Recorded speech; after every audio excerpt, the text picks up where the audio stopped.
Jonathan, the facts are clear here. This is unbelievable. You have the wife of a sitting Supreme Court justice advocating for an insurrection, advocating for overturning a legal election to the sitting president's chief of staff.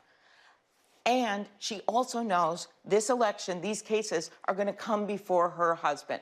This is a textbook case for removing him, recusing him from these decisions. As 20 million people were coming down from watching the revelations that were released by the January 6th Congressional Committee last week, more details emerged about how the wife of Supreme Court Justice Clarence Thomas used her power to try to overturn the 2020 presidential election. Welcome into TYT Overruled. I'm legal analyst Adrienne Lawrence. New documents revealed that Virginia, Ginni Thomas, pressured not one or two lawmakers to help her overturn the 2020 presidential election, but 29. That's right, Ginni Thomas targeted 29 Republican lawmakers in the state of Arizona after the race had been called in Biden's favor. And this is per emails that were obtained by the Washington Post. The media outlet, it reports the following. On November 9th, she sent identical emails to 20 members of the Arizona House and 7 Arizona state senators. That represents more than half of the Republican members of the state legislature at that time. Among those who received the email were then Representative Anthony Kern. The man also supported the Stop the Steal. He sued VP Pence to stop him from certifying the election results, and he was photographed outside the Capitol on January 6th. So with that resume, I'm sure you can guess that Kern was among those that Ginni Thomas targeted with her email for a reason. Now, speaking of the email that she had sent those 29 Arizona lawmakers, here's the one from December 13th and what it said. Dear Representative Bowers, as state lawmakers, you have the constitutional power and authority to protect the integrity of our elections, and we need you to exercise that power now. Never before in our nation's history have our elections been so threatened by fraud and unconstitutional procedures.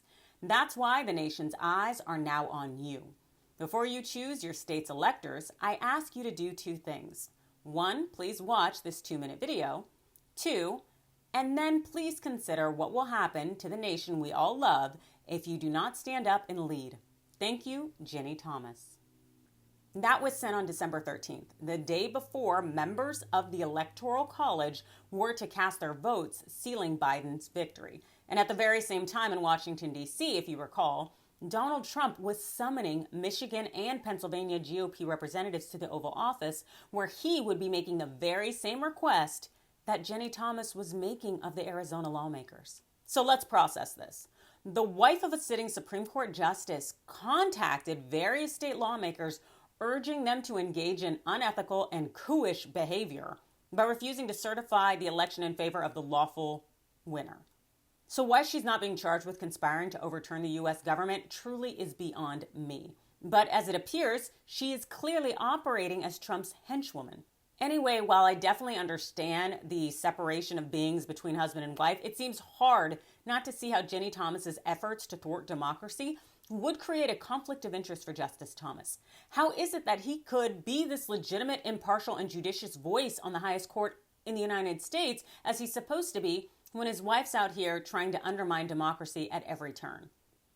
You let me know in the comments below, hit that like and follow button, and thanks for watching.